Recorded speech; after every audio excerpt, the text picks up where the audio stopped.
Sim, cá estamos mais uma vez para o último episódio da primeira temporada do Eu Quero Ser Seu Amigo de Novo, esse podcast que está conquistando a massa roqueira, os amantes da música, quem viveu os anos 90, quem não viveu os anos 90, quem viveu os anos 2000, quem não viveu os anos 2000, até a galera dos anos 80, todo mundo curtindo Eu Quero Ser Seu Amigo de Novo, esse podcast e também em vídeo que se dispõe a contar uma parte da história do rock feito em Porto Alegre de 95 a 2015. A gente erra mesmo na entrada. Chegando no final da temporada, estamos cansados, né? Eu, @Lele Bortolassi, e aqui comigo, @Carol Govari. E aí, Lelê, tudo bem? Como é que é?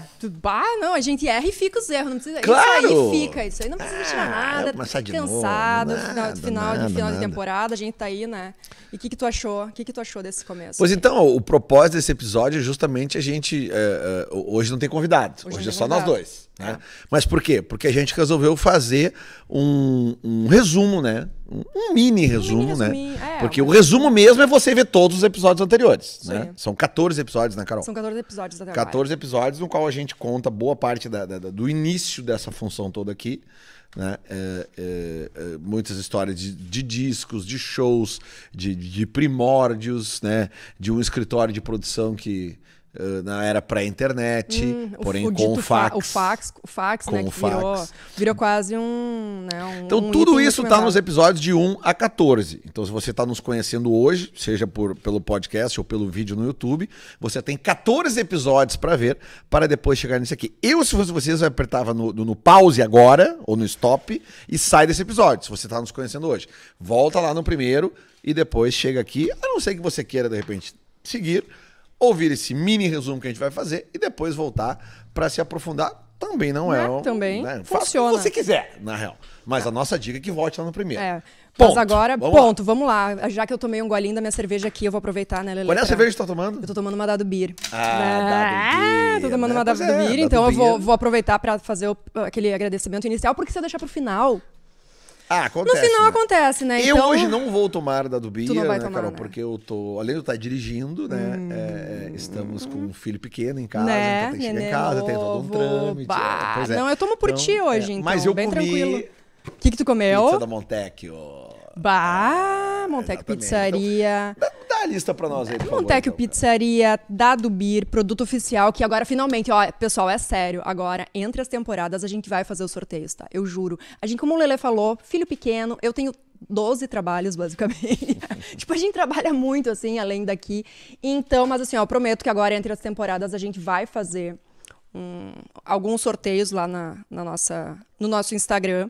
Aproveitar também para agradecer o pessoal da Cubo Play aqui, que a gente está gravando, e a Mora Imagem, que aqui nos fotografa, nos filma, faz toda uma produção. As gurias da Mora, sigam lá no Instagram. Que é isso aí. Vamos lá, eu acho que agora... O que tu acha, Lelê? O que tu achou, assim, ó? Vamos começar com... Hoje a ideia é... Eu vou te entrevistar hoje. A gente começou desse jeito e eu achei que seria legal a gente terminar desse jeito. Porque a ideia desse podcast surgiu quando a gente se conheceu e a gente se conheceu tu me entrevistando. Exatamente, né? Então, eu achei que seria legal, tipo, um padrão, a gente estabelecer um padrão assim. E a ideia também de encerrar essa temporada agora, ela é porque... Quando tu me convidou para o podcast, eu pensei o podcast como um livro, né, com capítulos. Então, por isso que eu peguei uma primeira fase para a gente discutir, fui montando o roteiro, fui selecionando as imagens que tu me passou. E eu achei que agora seria legal a gente fazer esse balanço dessas bandas que tu trouxe, né, que a gente chamou aqui nos primeiros episódios e conversar sobre isso. Ótimo. Né? O que tu acha? E foi um caminho legal até agora, né? Com certeza, né? A gente está acompanhando a repercussão, né? Porque nada melhor do que a repercussão direta. O que é a repercussão feedback direta? Comentários no Facebook, comentários nas redes sociais, no Facebook, desculpa. No Facebook também, a gente tem fanpage. Claro que tem sim. Facebook, não sei. Óbvio que tem. Eu nego entrar no Facebook. Não consigo entrar no Facebook. Não, eu fiz uma fanpage, tem lá o pessoal. Mas então, Facebook, Instagram, canal no YouTube. Os comentários do YouTube, né? Sim, os comentários no Twitter também, no Twitter pessoal, né? Que a gente não consegui fazer, mas no Twitter pessoal, mas ali então, da gente, esses e comentários. esse feedback, Carol, que a gente recebe das pessoas, ele é da avassaladora maioria positivo, né? Muito feedback também que eu tenho recebido pessoalmente das pessoas, sabe? As pessoas me abordam para falar às vezes da rádio e tal, mas muita gente realmente tem me abordado para falar do podcast. Então a gente notou que a gente está no caminho certo e a gente certamente vai dar seguimento a isso. Sim. Estamos discutindo os próximos passos ainda, né? Debatendo, discutindo Sim. numa boa. Mas eu acho que o legal desta primeira fase, dessa primeira temporada que a gente está encerrando hoje, é justamente a gente deixar muito claro que tem uma história enorme para ser Enorme. contada. Bah, agora é só o primeiro. Na verdade, agora é a primeira parte de um primeiro capítulo. Sim. Não chega nem a ser um primeiro capítulo inteiro, né? Sim. Mas eu acho que é legal e eu acho que isso que tu falou do feedback é muito massa também, porque eu fiquei pensando assim, puta merda. A gente fala palavrão também. Tu lembra o começo que foi? Eu não conseguia nem cogitar todas essas luzes e câmeras. Eu queria voltar pro útero da minha mãe, É Lelê. verdade, tu Quando a gente chegou aqui, eu tava assim, ó. Querida, a Tati tava aí também, já tentando sorrir pra foto. Mas lembra que eu te falei que isso aí tu ia pegar porque tu vai deixar o natural? Claro, Sim, claro. lembra, né, que eu comentei, até a gente comentou, acho que num episódio, assim, que sei lá, acho que era quinto, sexto, não sei, que tu falou, não, que eu tinha te mandado uma mensagem, falei, puta merda, como é que eu vou fazer aquilo, não tô acostumada com tanta luz, com tanta câmera. Realmente, né, foi legal, porque tu aí tá penteado já. Mas assim, ó, respondendo essa tua primeira pergunta, então assim, ó, o que a gente conseguiu fazer nesse primeiro episódio, que eu tô muito feliz, muito satisfeito, assim, primeiro, ter colocado tudo isso pra fora das gavetas da minha casa, né? Sim. Isso aí E no caso tá um pouco na minha agora, né? Vamos combinar. Que exatamente. assim, até porque, né, pô, tu te dispôs a entrar na barca comigo, então tem muita coisa pra pesquisar. Tipo assim, ó, tu pega uma revista, tipo assim, quem tá nos vendo em vídeo agora, pô, tem uma revista aqui com a cachorro grande na capa, né? Quem tá vendo em vídeo tá aqui, ó. Uma revista Dynamite. Ela é de 2005, tá? Então, pô, muito se massa. tu pegar dentro dessa revista aqui, tu vai acabar achando algumas coisas interessantes que talvez a gente possa trazer para o nosso podcast, né? Então, assim, são muitas coisas que eu guardei nesses anos todos de material, foto, release, coisas que a gente nem trouxe ainda. Não, eu devo ter, no mínimo, umas 4 pastas e mais uma mochila que eu não consegui digitalizar ainda. Pois então tu imagina, Então né? esses materiais todos a gente vai disponibilizar aqui, a gente vai comentar eles aqui, a gente vai disponibilizar no nosso Instagram, né? Porque realmente era um arquivo muito grande que eu guardei durante esses anos todos e tava lá em gavetas, em caixas, eu falei, não, uma hora você tem que ir pra rua. E chegou a hora. E quando eu comecei a botar isso pra rua, a gente começou, quando eu te chamei e a gente retomou essa parceria que começou quando tu me entrevistou lá pro teu trabalho de conclusão, então assim, eu pensei, cara, a gente tem uma história do caralho pra contar. Sim. A gente precisa achar um formato legal que eu e tu, a gente consiga conversar, porque Sim. tu tem esse lance de ser o público que estava nos shows, e tu é, claro, de uma geração mais nova que a minha, eu tenho a história pra contar, então a gente já teria essas duas visões, né? Sim. Tu, uma jornalista, doutora, mestranda, sei lá, tudo que tu é, né? Todo o currículo que tu tem. E eu um cara que efetivamente botava a mão na massa. Então, pô, chegamos a essa conclusão desse formato, legal, beleza. Eu tenho as histórias pra contar, tu tem a vontade, o prazer em pesquisar no material que eu tenho, mas tem uma coisa mais que a gente pode ter nesse podcast: os convidados. E a gente teve os convidados. Porque tudo isso junto, o material que eu tenho, a história que eu tenho pra contar, a tua vontade em fazer o troço e os convidados, eles nos mostram nos episódios dessa primeira etapa que a gente tem uma história, vou ser redundante, vou repetir o que eu já falei, mas a gente tem uma história absurdamente rica pra contar. Porque são muitas histórias. E o que a gente fez aqui nesses primeiros episódios foi uma microlésima parte do que tem pra contar. A gente, antes de gravar esse episódio hoje, a gente estava até conversando, cara, o que nós vamos fazer? Vamos chamar os mesmos artistas? Vamos falar das mesmas bandas? Pô, a galera de banda que nem trabalhou comigo quer participar. Por quê? Porque existe uma demanda, existe uma carência do público em conhecer a história desta época. Sim, exatamente. Essa é uma o que conclusão que a gente comenta, chegou. né, desde sempre essa carência mesmo que o pessoal tem por memória, né, que é uma coisa que a gente tem discutido muito, né, essa necessidade de entender essas bandas e esse cenário dos anos 90, especialmente, assim, porque é uma década que ainda não está muito trabalhada, né? Sim. A gente tem muito material sobre os anos 80, mas então é legal chegar agora com... Pô, tudo que tu tem nos anos 90, ali, começo dos anos 2000, nossa, não só das bandas que tu trabalhou, né? Porque eu peguei nas tuas caixas e tudo tem...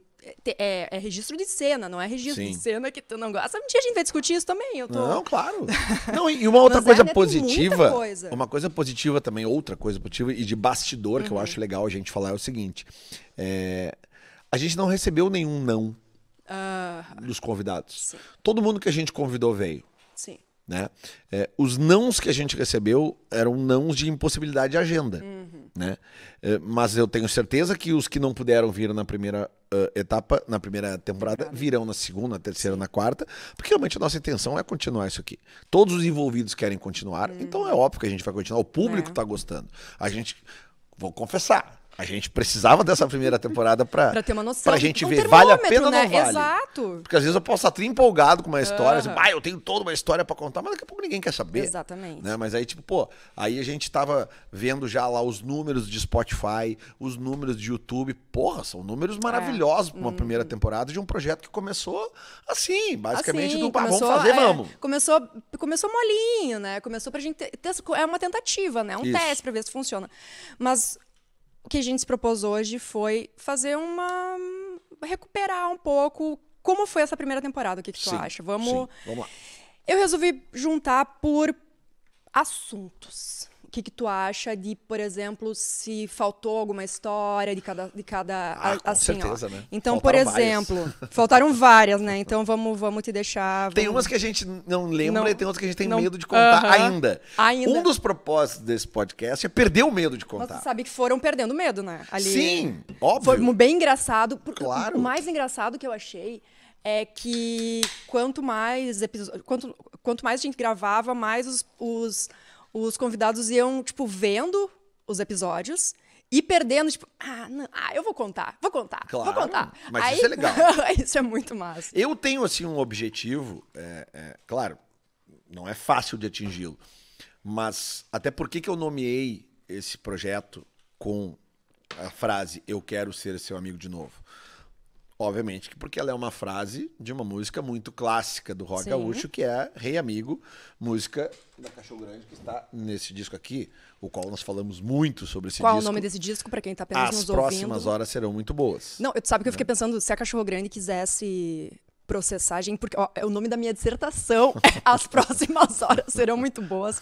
O nome do programa, eu quero ser... Eu falei, meu Deus, eu tô assim, eu tô a Cachorro Grande jamais vai nos processar, porque eu poderia já ter processado a Cachorro Grande e não processei. Então, essa é uma história legal. Isso é uma história que a gente não contou. Então a gente vai contar mais pra frente. Vamos começar do começo. Pode ser, mas só pra resumir. Encerrar. Que é basicamente o seguinte.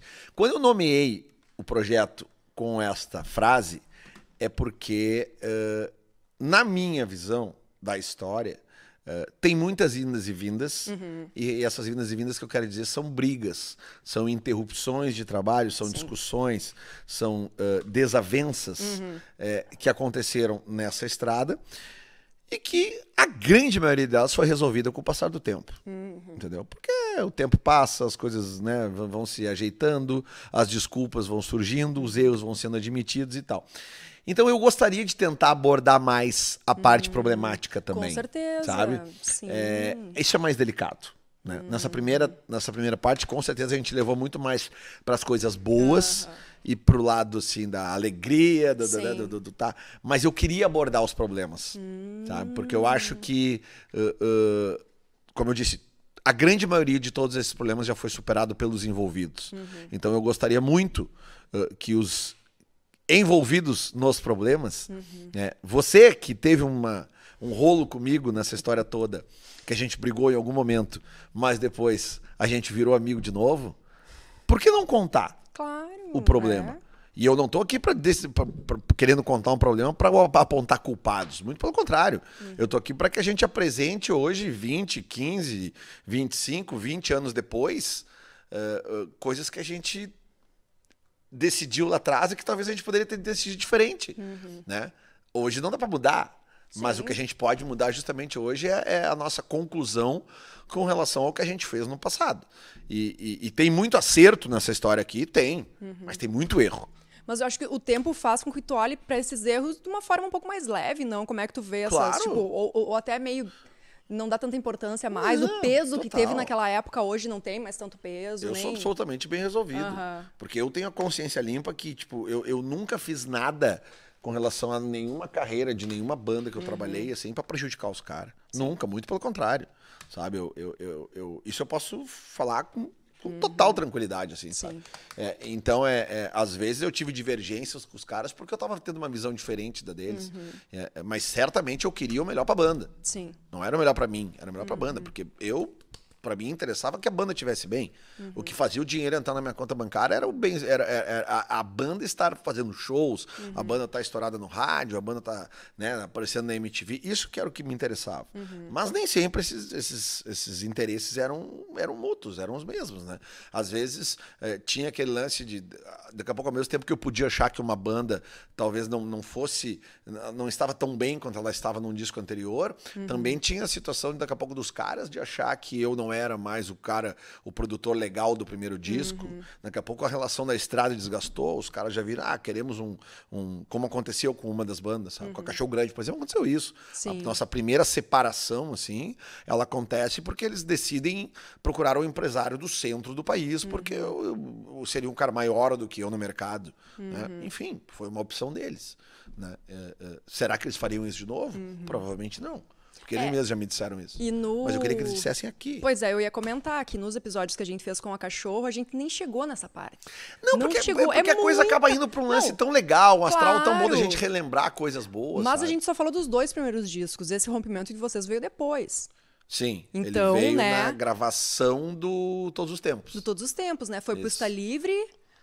Aí o que eu trabalhei com eles, eu peguei eles no meio, no fim, digamos assim, no meio da turnê do primeiro disco. Aí nós gravamos o Próximas Horas e depois gravamos o Pista Livre. Então fizemos toda a turnê do Próximas Horas, a turnê do Pista Livre.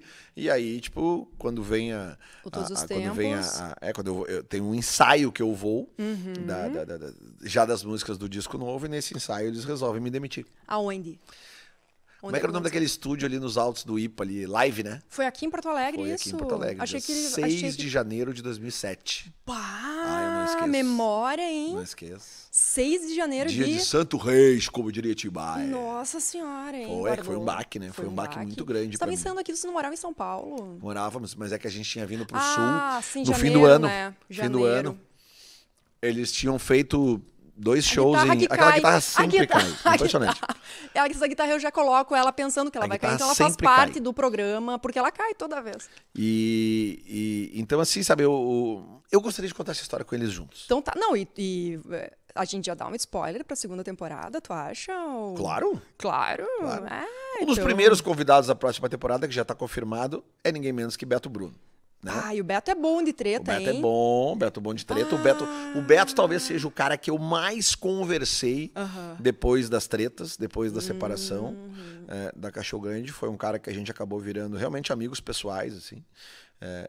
Então, acho que vai ser um baita papo e acho que é um bom primeiro cara pra gente abordar esse lado também, sabe? Da coisa da separação e das discussões da briga, tá?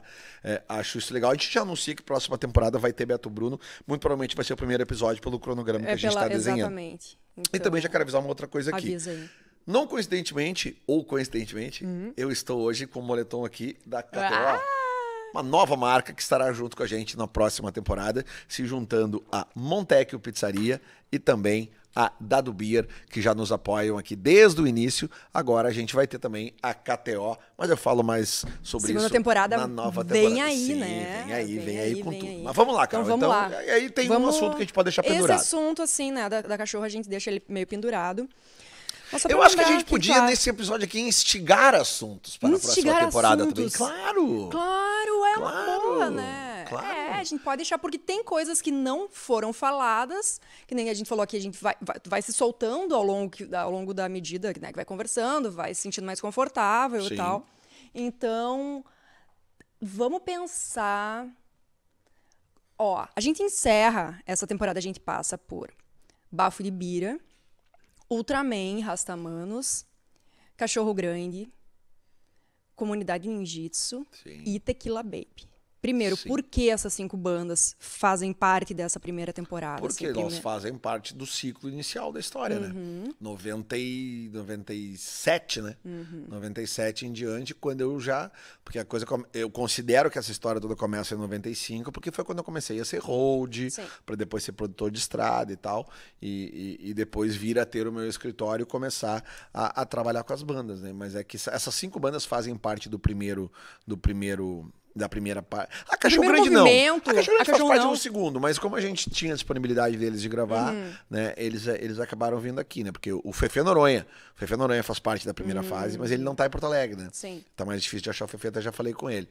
Mas certamente vamos trazer ele aqui também pra bater um papo com ele. Mas eu optei por isso, e até optei em trazer o Malenotti também, né? Nos primeiros episódios, porque o Malenotti, apesar de eu ter sim trabalhado com acústicos valvulados, mas aí foi lá em 2007. 2007? 2007. Toda essa história, grande parte dessa história, 80%, 90% dessa história, começa no estúdio Bafo de Bira, que é o estúdio que o Rafael Malenotti era dono, ali no bairro Moinhos de Vento, e que tem uma história absurda. Que daria pra fazer quase uma temporada. Eu acho que dava, olha... Uma temporada só de Bafo de Bira. Claro! Porque eu fui no Clássicos do Rock Gaúcho, que foi no Araújo, com orquestra e câmera da Ubra, e... várias histórias ali que eu ouvia nos bastidores ali, todo mundo tava no Bafo de Bira. Era Bafo de Bira, claro. Não, todo sem mundo. dúvida nenhuma, a gente pode fazer uma temporada, se o Rafa topar. Ó, Flávio, eu vou te fazer o convite aqui. Vamos fazer uma temporada de Bafo de Bira Years. Bafo de Bira Years. Pronto. Ou, tipo assim, abrindo a caixa preta do Bafo. Sabe? Bah! Porque Olha. ele já me prometeu também, ó. O Rafa me prometeu uma caixa de fotos também para digitalizar. Inclusive a Tati, que tá aí fazendo muitos vídeos também. Ele tá devendo muitas fotos. Ele já entregou as fotos pra... Não entregou as fotos e os vídeos pra Gabi também, que as gurias fizeram do... Fotos do Bafo? Não, da Noite do Rei, né? Da que ele fez o especial Roberto Carlos lá e tal. Então ele tá, ó, Rafa, a gente vai cobrar isso aí. Porque vamos lá, né? Se agiliza pra fazer isso. Tá, mas ele tem uma caixa de fotos? Ele me falou que tem um álbum. A caixa, ele me falou que ele tem um álbum. Tá. Só que ele, né, ele teria que falar com os advogados. Ah, é importante. E outras famílias envolvidas. Aliás, já fica a dica, se você tem um escritório de advocacia e quiser entrar como parceiro aqui do podcast, nós teríamos uma segurança maior em abordar assuntos mais delicados. Porque mas pra gente precisa de advogado. Cola na gente aí. Inclusive o com o Fred, sobre a fase, ali os episódios sobre o Chili Peppers, foi talvez o que mais tenha surgido assuntos não declarados antes, né? O Fred tava meio tenso no começo de contar e tal, mas depois contou, a galera adorou. Assim, mas eu sou da opinião que quando essas histórias que o Fred contou começarem a tomar uma proporção maior, esse episódio é um dos que vai ser mais visto. Porque assim, o pessoal essas ainda coisas não agora achou. estão ali, né? Tá no YouTube, tá no ali. Spotify. Daqui a pouco isso aqui cai numa mão, mas olha o que esse cara tá contando. Olha porque olha, ele conta assim, ó... Vamos lá ver o episódio. Vai, procure o episódio. Episódios, deixa eu até, vou passar serviço certinho aqui. Red Hot Chili Peppers, isso, episódio 11 aí do Eu Quero Ser Seu Amigo de Novo, tem muito conteúdo interessante. Mas vamos lá. Vamos lá, então eu acho, na verdade, assim, que tu já deu mais ou menos o motivo dessas bandas estarem, né, nessa primeira temporada. E pra segunda temporada, assim, o que tu acha que é legal a galera saber que a gente pode abordar? Assim, tipo, eu lembro de ter coisa lá em casa, assim, que tem... Né? Claro que a gente ainda vai falar dessas bandas novamente, porque tem muita gente, muita história ainda dessa fase para falar. Mas avançando um pouquinho aqui, vamos avançar começo dos anos 2000 ali. O que aparece? Não, Lelê. Tem essa história aqui, ó. Isso aqui é legal a gente contar. E a gente precisa, obviamente, da presença do Lucas Silveira aqui, Fresno, né? Porque aqui nós temos uma história muito maluca de uma banda que, quando eu conheci, eles já dominavam a divulgação das suas músicas pela internet. Sim. Né? E foi a primeira banda que eu vi fazer isso. Uma banda que, quando eu conheci os caras tocando num lugar em Porto Alegre para 400 pessoas, as 400 pessoas cantando todas as músicas do show, e eu entrei e fiquei olhando e pensei, que porra é essa? O que tá acontecendo aqui? Sabe?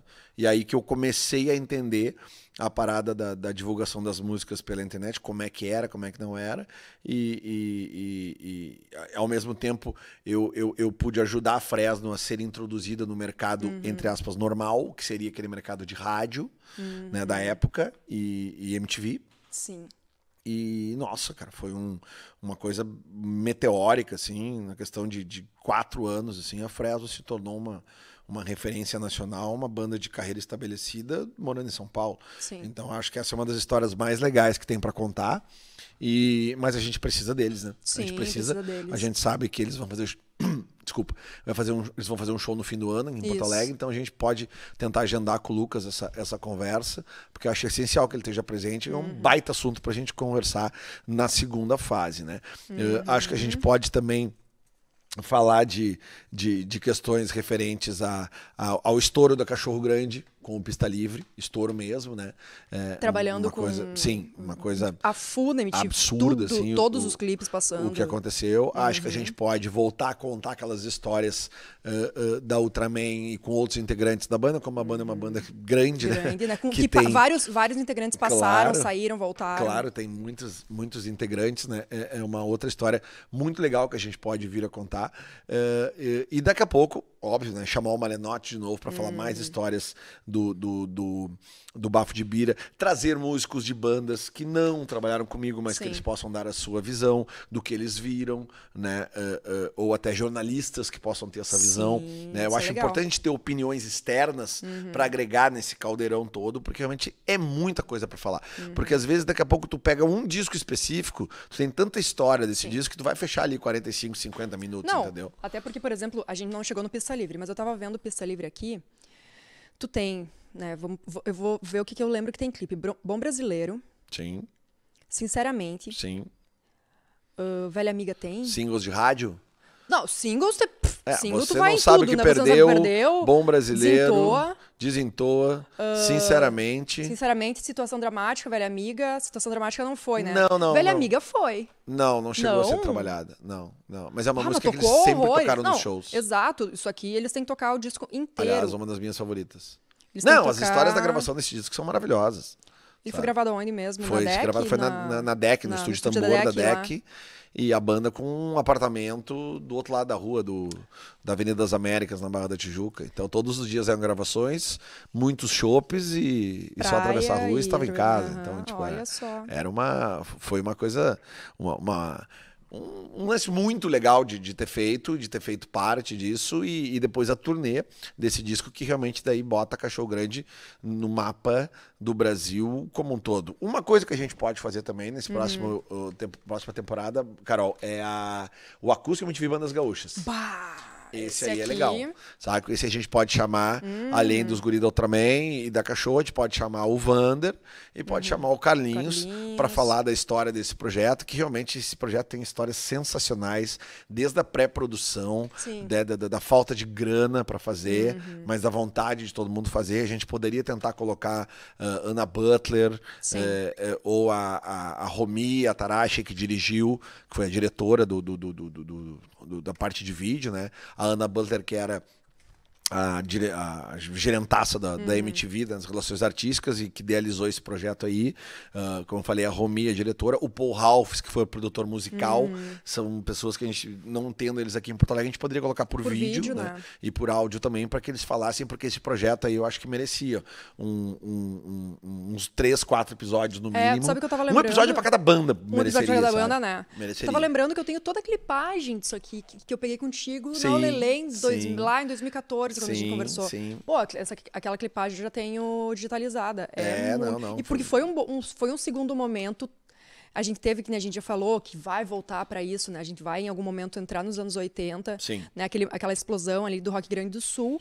Eu acho que nacionalmente, será que o Acústico Bandas Gaúchas foi o segundo? Teve algum entre esses dois? Eu tô tentando lembrar. Não teve. Acho que entre não os teve, dois, né? não. Entre os dois, não. Foi o Rock Grande do Sul e depois o o Acústico MTV Bandas Gaúchas, em termos assim, tipo, de coletânea. Exato. De coletânea, assim, de explosão nacional, assim, de todo. Claro. Muita gente que não conhecia as bandas daqui acabaram conhecendo através do Acústico MTV. Sem dúvida. Né? Então, não, é um marco, né? Acaba sendo um marco. Sim. Eu lembro das matérias que saíram, tipo, no O Tempo, Folha de São Paulo, todas falando das bandas e tal. Eu adoro uma que é rock com violão e chimarrão. Estereótipo, assim, é maravilhoso. Não, como é que é? Tem um que é... Putz, eu não lembro alguma coisa que falava com soja. Eu adoro. Eu amo sabe que essas tem uma desse projeto acústico MTV Bandas Gaúchas tem uma muito boa que dá pra contar agora, que é assim, ó. Primeira reunião do projeto a ser feita, tá? A gente vai para um restaurante em Porto Alegre, o pessoal da MTV veio, aí foram integrantes das bandas, assim, empresário, não lembro quem é que estava empresariando a BD, acho que a BD estava sem empresário na época, mas estava lá o Lê Silvello, que representava o Ultraman e o Vander Wildner, eu representava Cachorro, e a BD, se eu não me engano, não tinha ninguém. Depois entrou um outro empresário. O Uli Martinez não estava? Não estava mais. Aí, assim, nessa reunião, a Ana Butler começa a falar da ideia do projeto e tal, MTV Bandas Gaúchas, acústica MTV Bandas Gaúchas.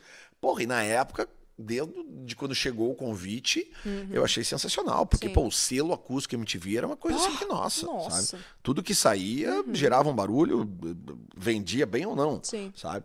E a grande maioria dos acústicos MTV vendeu bem, rodou bem, porque a gente sabe que o formato acústico é mais fácil, ele é mais palatável, isso, né, para o público em geral. E aí, papo vai, papo vem. A primeira, a única fala que eu pedi a palavra assim nessa conversa foi o seguinte: gente, olha só tem uma coisa que eu queria pedir, que o nome não seja Bandas Gaúchas. Sério? Sabe? Não seja acústico MTV Bandas Gaúchas, sabe? Sei lá, vamos pensar num outro nome, sabe? Sei lá, eu sei que não é fácil, mas é que se já falou Banda Gaúcha, eu acho que a gente já instala um preconceito, sabe? E aí vem esse estereótipo que é basicamente isso aí que tu diz. Aí vem uma matéria violão dizendo, e chimarrão. Violão, rock e chimarrão. Porra, sabe? Sendo que basta tu ouvir o CD e ver o DVD pra tu ver que a música gaúcha tem muita influência, né? O chamado rock gaúcho, eu não gosto desse termo. Eu acho que não existe rock gaúcho. Eu gosto desse termo e eu acho que existe rock gaúcho, acho sim. que não existe, porque não existe rock carioca, não existe rock paulista, não existe rock paranaense, não existe rock de Brasília. Existe rock brasileiro, rock nacional. Sério? Cada um com as suas peculiaridades, entendeu? Nós vamos ter que deixar essa discussão para outro momento, Ótimo. que eu vou entrar com os dois pés aqui. Vamos lá, esse é um papo bom. Esse é um papo Saca? ótimo, tô me preparando aqui já. Porque eu acho que isso mais atrapalhou do que ajudou, sabe? Acho que mais atrapalhou do que ajudou. E eu gostaria que isso não tivesse... Mas nos anos 80 o rótulo ajudou muito pra nacionalizar. Mas é que aí o preconceito era menor.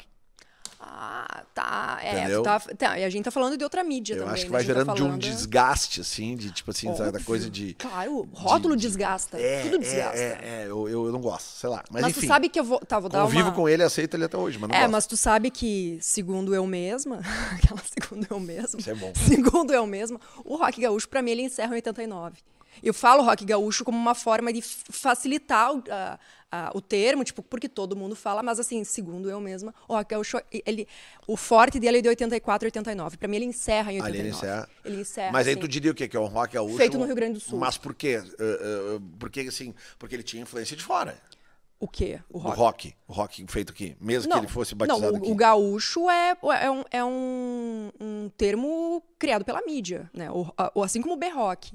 O B-rock foi um termo criado por jornalistas, o rótulo rock gaúcho foi um facilitador semântico, tipo de jornal, tipo, como é que a gente vai chamar aquelas bandas todas lá do sul? Rock gaúcho. Mas por que eles nunca fizeram isso com o rock de Brasília, por exemplo?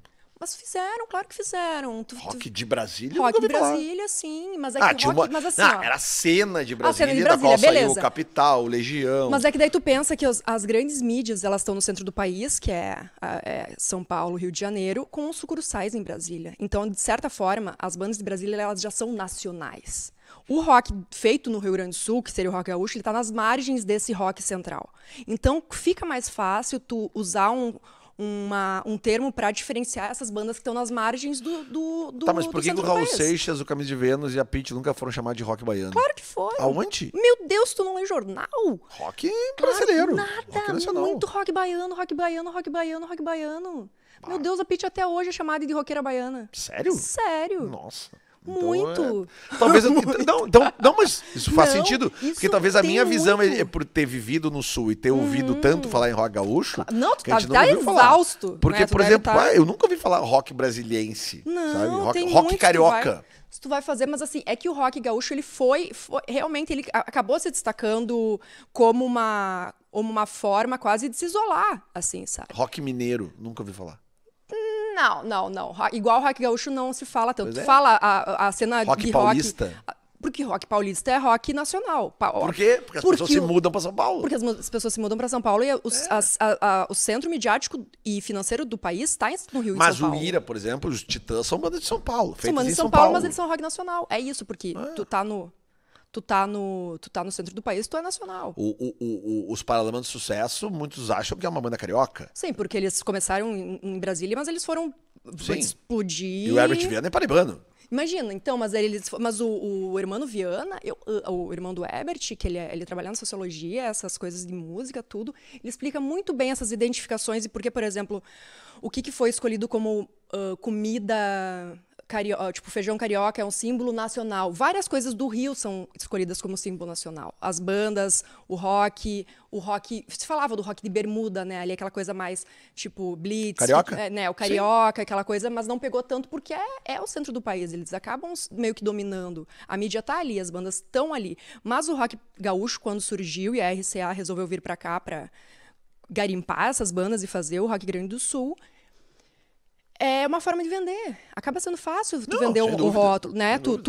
Se eu te mostrar tudo que eu garimpei dessa época de jornal e tudo, assim como a gente tava falando do rock com violão e chimarrão, não tinha, tipo, só fazendo um paralelo, na fase aqui do rock, do Acústico MTV Bandas Gaúchas, não se fala rock gaúcho, mas eles usam esses outros estereótipos do gaúcho.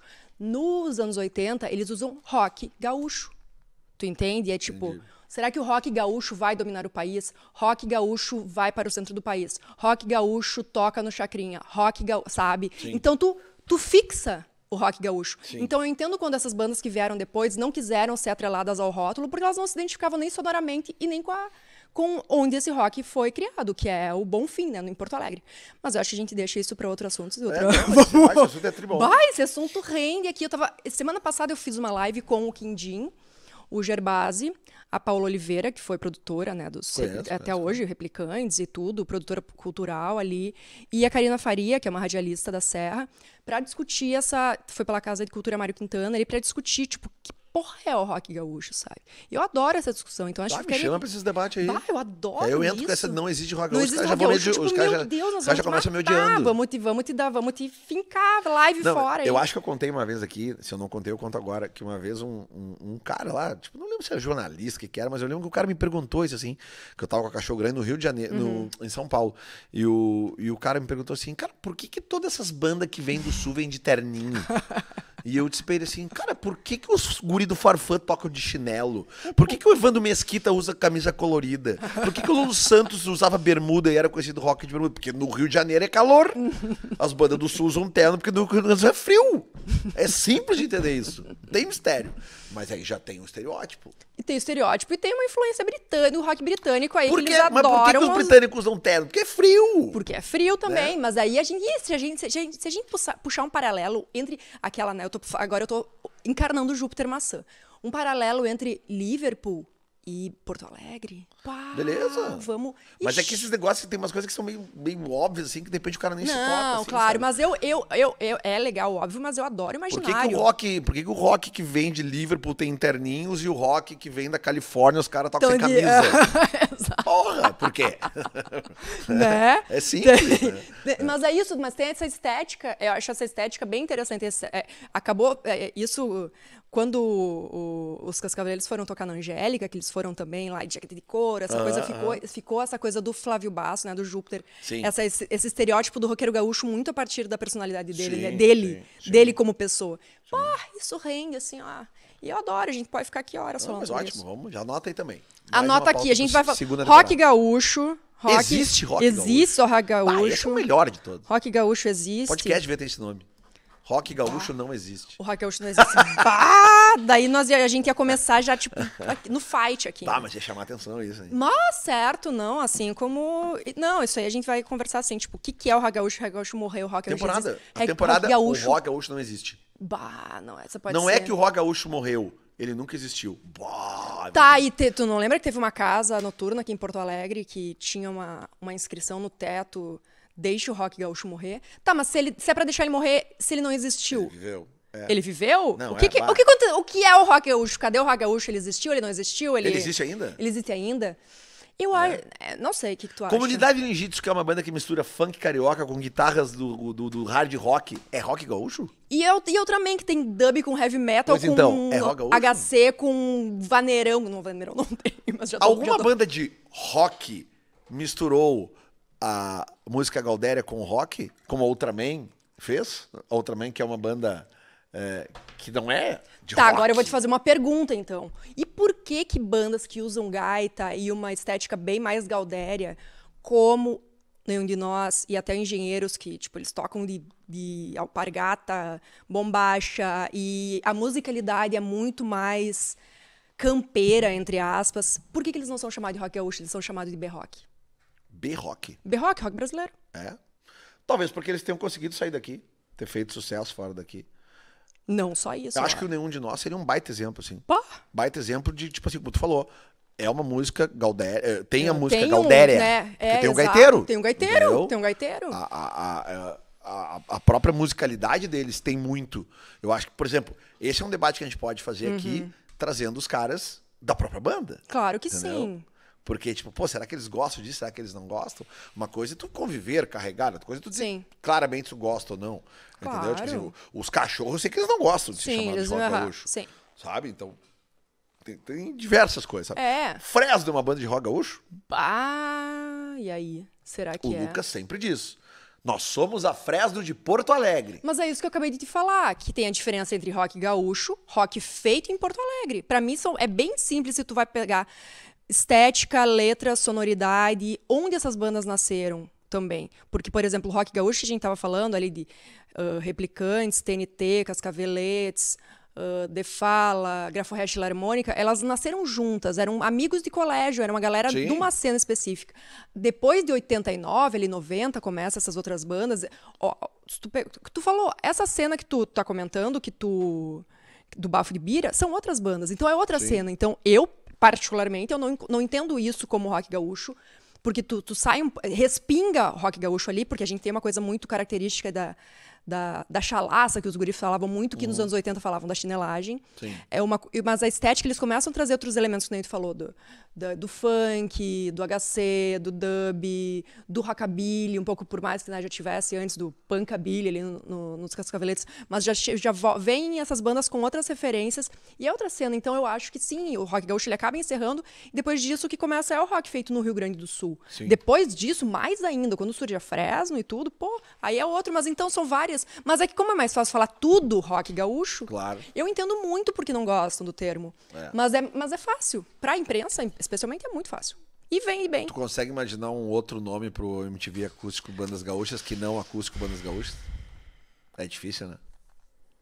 Não consigo. Inclusive até porque depois quase, né? Tipo, são quase 20, são 17 anos que tu tá falando isso, né? Fica difícil tu pensar total, num nome diferente, né? Tá, mas e daí tu chegou a dar alguma ideia de nome? Não, eu não tinha ideia. Eu só queria evitar o Bandas Gaúchas. Tu não Porque eu tinha. achava que isso ia nos atrapalhar, mais do que ajudar. Mas tu acha que atrapalhou? Acho que sim.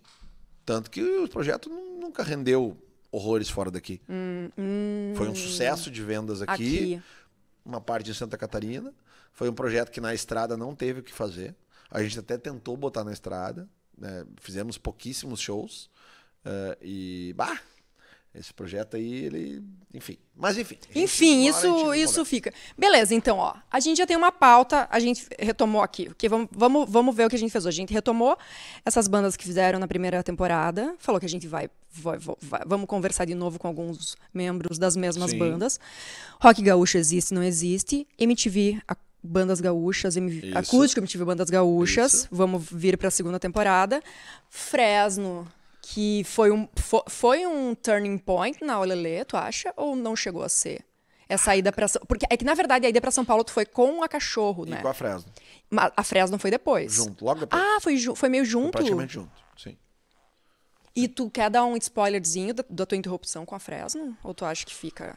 Não, o spoilerzinho é legal, porque a Fresno foi uma banda na qual eu tive uma sociedade, até falei isso em algum dos episódios, que eu tive uma sociedade com dois caras em São Paulo e dois caras bem mal intencionados que acabaram me engambelando, até com adulteração de documento, de documentos. E isso travou ou travaria a carreira da banda se não fosse eu ter tomado uma atitude que foi a de abrir mão, não abrir mão, mas de sair de cena de empresário da banda, e a banda passou a ser empresariada pelo Rick Bonadil, que nada teve a ver com a Falcatrua, muito pelo contrário. Sim. O Rick foi o cara que chegou e disse, não, passa o empresário, passa o direito de empresário da banda pra mim, que eu vou resolver essa parada com aqueles picareta lá.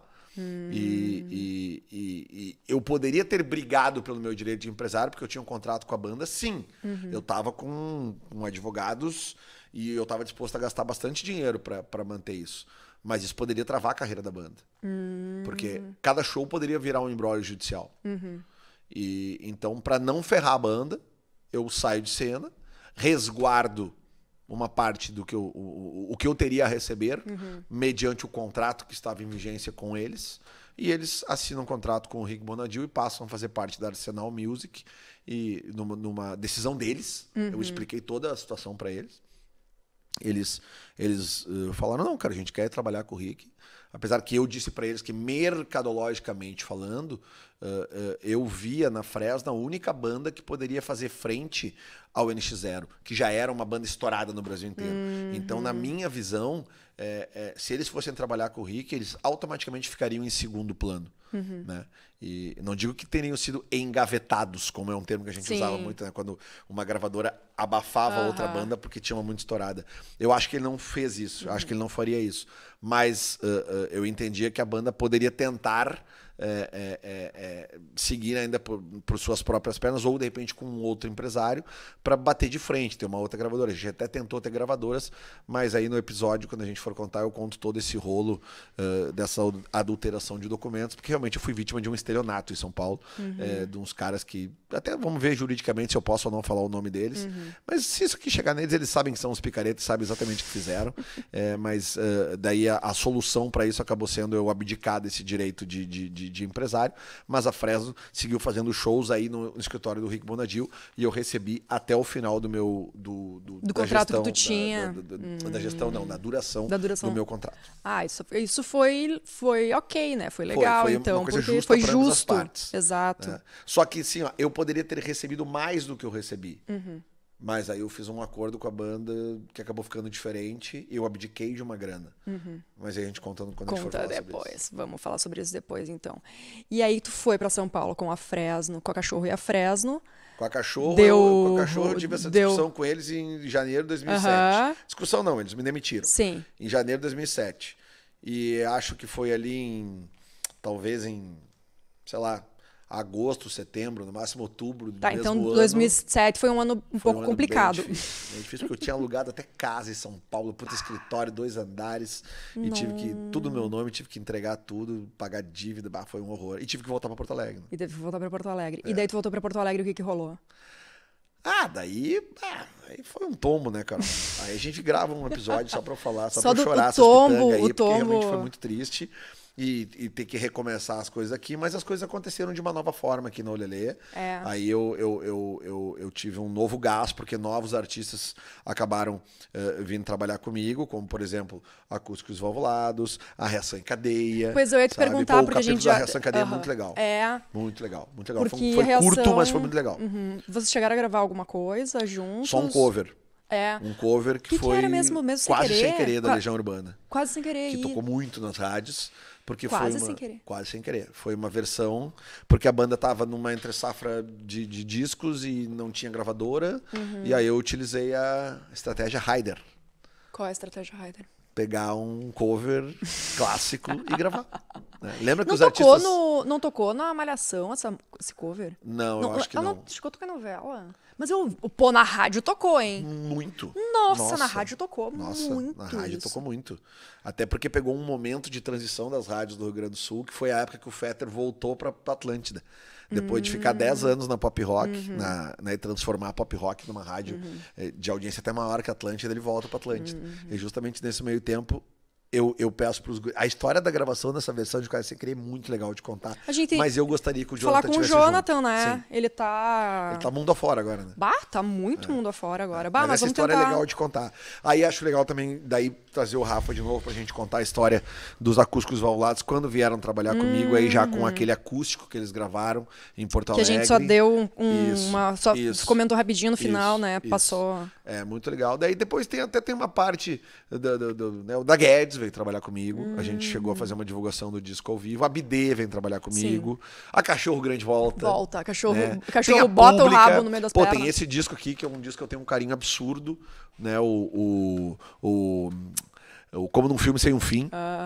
Né? Que é um disco da Pública que, tem uma das músicas mais lindas aqui da carreira, pelo menos uma das que eles fizeram mais sucesso da carreira deles, que foi A Casa abandonada.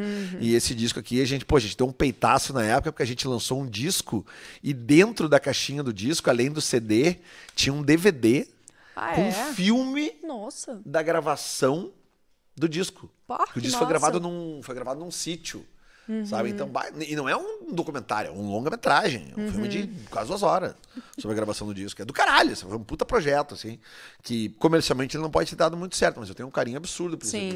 Então, assim, um monte de coisa tem pra contar, Carol. Tem muita coisa pra contar. Eu acho que é uma... Acho que a gente já deu uma boa...